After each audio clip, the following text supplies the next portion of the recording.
各位记者朋友，大家下午好。Good afternoon. Welcome to the press conference. An announcement off the top. Premier Li Qiang of the State Council will attend the opening ceremony of the 2024 World AI Conference and high-level meeting on global AI governance and deliver a keynote speech on July 4th in Shanghai. Now questions, please. 谢发言人，东方卫视记者提问。那么您刚才介绍了李强总理将 Dragon TV, you announced that Premier Li Qiang will attend the 2024 World AI Conference and a high-level meeting on global AI governance in Shanghai. Can you share more details? The rapid development of AI technology brings a multitude of risks and challenges as well as enormous socio-economic benefits. Global AI governance has become a major task for all countries.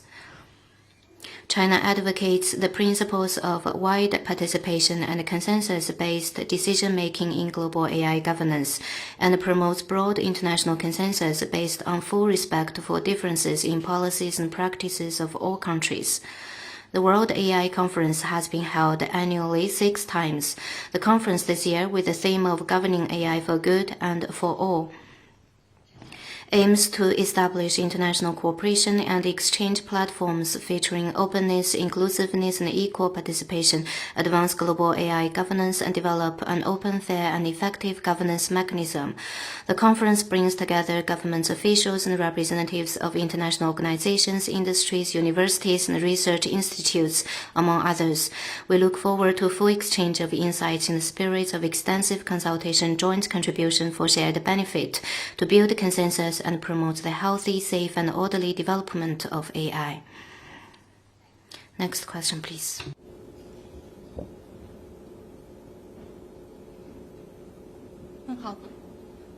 好的，发言人好，北京日报记者提问，北约秘书长斯。 Beijing Daily, NATO Secretary General Jens Stoltenberg said that NATO views China's behaviors as challenging the alliance values, interests, and security. Russia is producing missiles and drones with the support of advanced technology imported from China, which makes Beijing accountable for instigating the largest conflict in Europe. What's your comment? I'm not sure what exactly he meant by NATO's values, but if the values are to draw lines based on ideology and to create conflict, stir confrontation, and escalate tensions, that China indeed can't agree with it. The reality is it is NATO that has been challenging China, interfering in China's domestic affairs, misinterpreting our domestic and foreign policies, and seriously challenging China's core interests and security. On the Ukraine crisis, NATO needs to see the root cause of the crisis and take a hard look at what kind of role it has played for peace. China has been committed to promoting talks for peace and political solution. 总台央视记者提问：据了解，中国向第70。 We've learned that the resolution entitled Enhancing International Cooperation on Capacity Building of Artificial Intelligence, submitted by China, was reviewed and adopted by the 78th session of the UN General Assembly. Can you give us more details? The 78th session of the UNG yesterday unanimously adopted the resolution enhancing international cooperation on capacity building of artificial intelligence proposed by China and co-sponsored by over 140 countries. The resolution reflects the extensive consensus among countries on enhancing AI capacity building and speaks volumes about the political will of countries on enhancing capacity building and bridging the AI divide through solidarity and cooperation. The resolution, in line with the human-centric principle and the principle of artificial intelligence for good for all, is focused on AI capacity building, stresses the importance of increasing the representation and say of developing countries in global AI governance, advocates a fair and non-discriminatory business environment, supports the UN in playing a central role, encourages effective capacity building assistance for developing countries through international cooperation and concrete actions, so as to realize the healthy and sustainable development of AI. As a co-sponsor of the resolution, China follows the principles of transparency, openness, and inclusiveness during the discussions of the resolution, widely accommodated legitimate opinions and suggestions, and strive to bridge the differences. China's efforts were spoken highly of. The adoption of the resolution reflects that the international community, and particularly developing countries, are closely following capacity building and have the strong will of actively participating in global AI governance. China highly commends all the member states for their tremendous support and for their important contribution. China will take the adopted resolution as an opportunity to step up communication, follow up on the implementation of the resolution, assist relevant countries in faster development of related capacities under the UN framework, and jointly building a community with a shared future for mankind. Next question, please.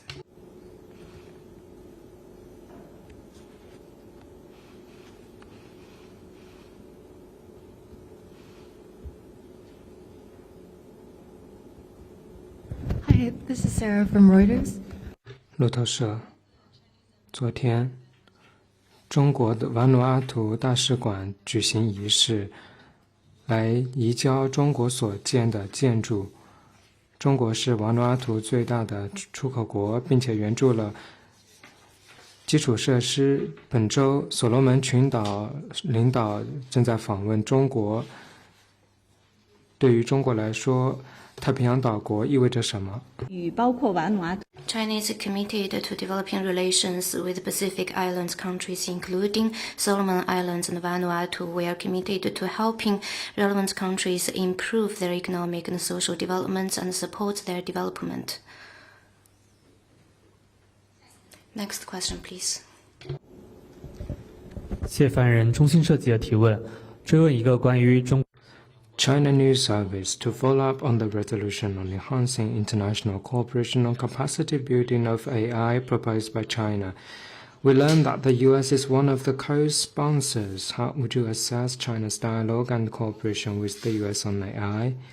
China commends the US and other UN member states for actively participating in the consultation on the UNGA resolution, and we appreciate their support for the resolution's adoption by consensus. China stands ready to work with the US to act on the common understandings reached by the two presidents in San Francisco, step up bilateral and multilateral dialogue, and make sure that all humanity can share the benefits of AI.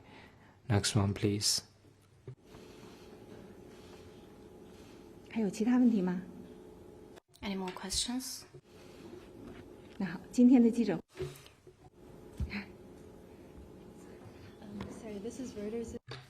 路透社，中国在菲律宾的大使馆表示，有2位中国公民被绑架，并且被撕票了。After verification, the people who are kidnapped and killed include one Chinese citizen. After we heard about the case, the Chinese embassy in the Philippines have maintained close communication with the Philippines, urged the Philippines to get to the bottom of the case and take effective measures to safeguard the safety of Chinese nationals in Philippines and provide assistance for the deceased members' families. The Foreign Ministry will work with relevant parties to direct the Chinese embassy in Philippines to closely follow the case and do the follow-up work.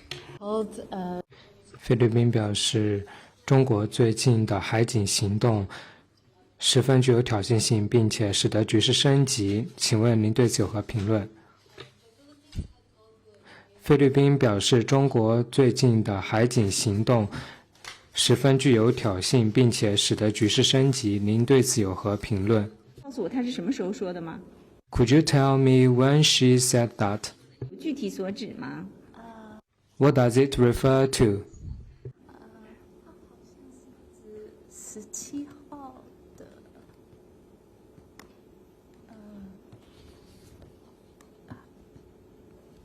是说17号的事。 It seems that the Philippines made these remarks on 17th. Is it so? 次阐明了。 China's position is clear. If you're mentioning the case on the June 17th, it happened close to Renaijiao. Renaijiao is part of China's territory.